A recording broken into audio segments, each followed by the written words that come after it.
Assalamualaikum.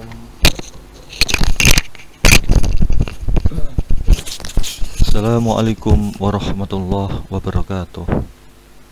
Alhamdulillah wa syukurillah ala ni'amillah. La haula wa la quwata illa billahil alil azim. Amma ba'd. Sahabat-sahabatku, teman-temanku, mahasiswa dimanapun Anda berada, insyaallah pada kesempatan kali ini kita masih diberikan kesempatan sehat walafiat, baik lahiriah dan batiniah. Alhamdulillah ya, tentunya bersyukurlah ala ni'amillah, bahwasanya kita masih diberikan kekuatan sehat walafiat baik secara lahiriah maupun batiniah. Langsung saja. Tema kali ini adalah tentang membaca kritis ya.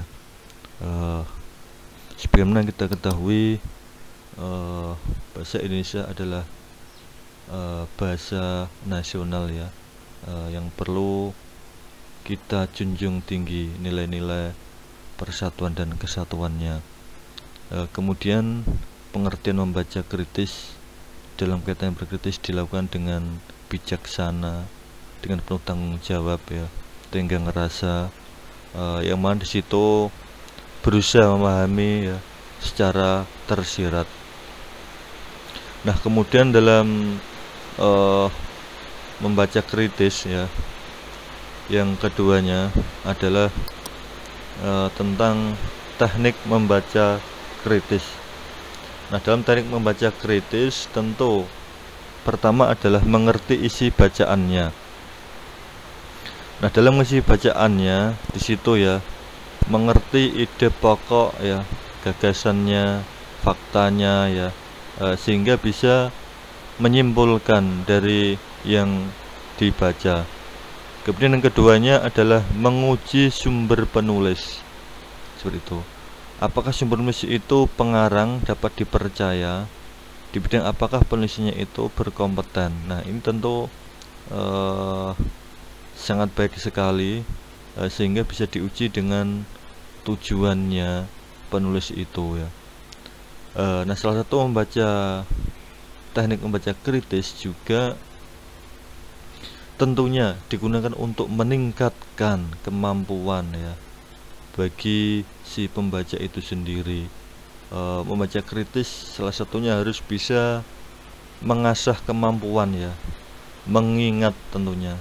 Kita harus misalkan membaca itu harus mengingat-ingat ya, dan mengenali bahan bacaannya itu apa ya, sehingga bisa menyimpulkan ya, bisa membandingkan penulis ini yang baik dan yang kompeten di bidangnya ya.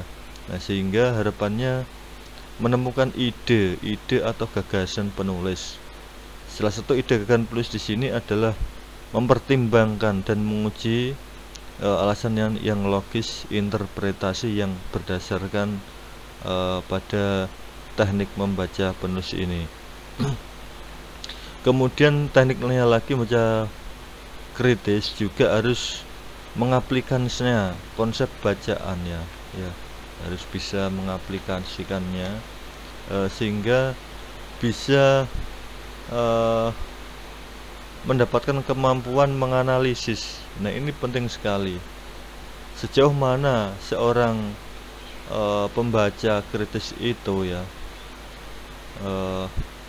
kalau seorang pembaca kritis tidak bisa menganalisis ya, tentu hasilnya tidak bagus ya, tentunya seperti itu. Jadi harapannya harus bisa menganalisis sesuatu hal ya, seperti itu. Dan kemudian lagi bisa kemampuannya ya, menilai isi bacaan ya.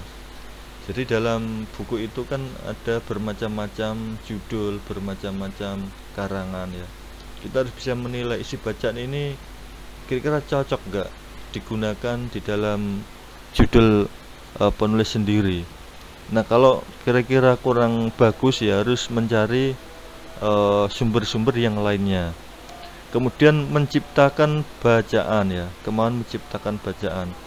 Setelah si penulis itu membaca beberapa bab, beberapa buku ya, harus bisa menciptakan bacaan sendiri ya.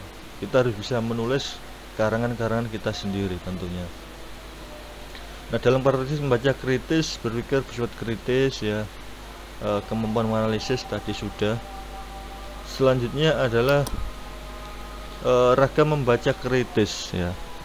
Dalam membaca ragam kritis itu bisa kita dengan membaca cepat ya, sekilas untuk membaca topik ya.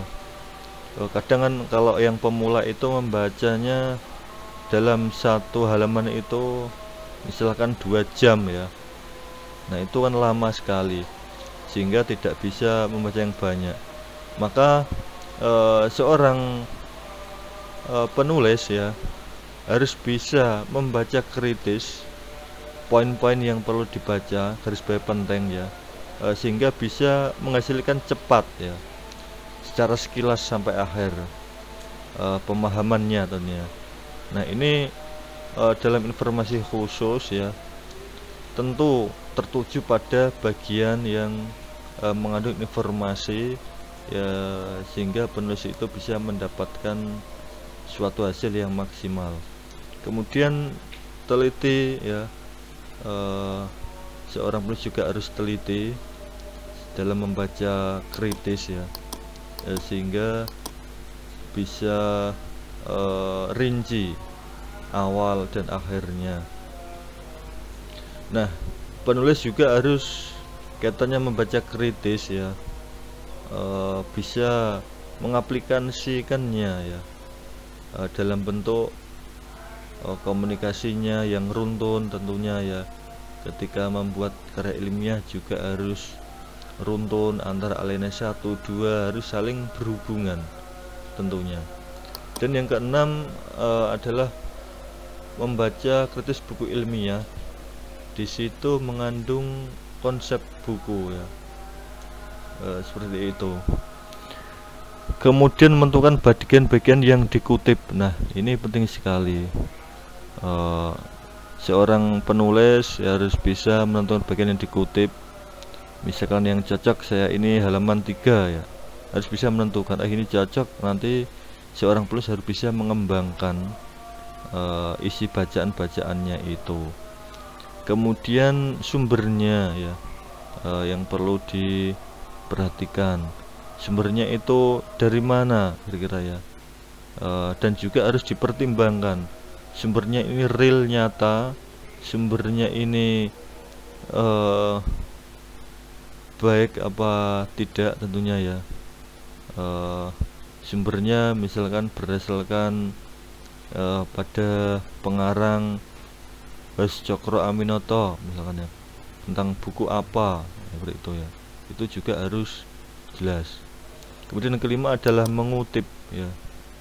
Salah satu kelemahan dari penulis itu adalah mengutip ya, karena di situ mengutipnya kalau kita tidak tepat ya, sehingga bisa seorang penulis sendiri mengalami kesulitan dalam membuat kesimpulan. Dan yang ketujuh adalah kaitannya dengan karya ilmiah. Nah, itu tesis ya, meringkas butir-butir setiap artikel. Dengan meringkas itu harapannya seorang penulis ya itu bisa dikembangkan ya. Lagi-lagi tadi saya sebutkan, seorang penulis harus bisa mengembangkan dari sumber-sumber yang telah dikutip itu. Jangan sampai sama plek apa yang ada di buku, di judul, di jurnal. Nah, itu merupakan larangan akademisi itu. Kemudian menentukan bagian akan dikutip ya. Nah, ini butir-butir di mana, poin-poin yang mana ya. Dan yang penting lagi sumber yang dikutip, kaitannya persetujuannya itu apa ya, sehingga bisa menghasilkan karya ilmiah yang baik tentunya. Sehingga harapannya ya, selain pada diri sendiri seorang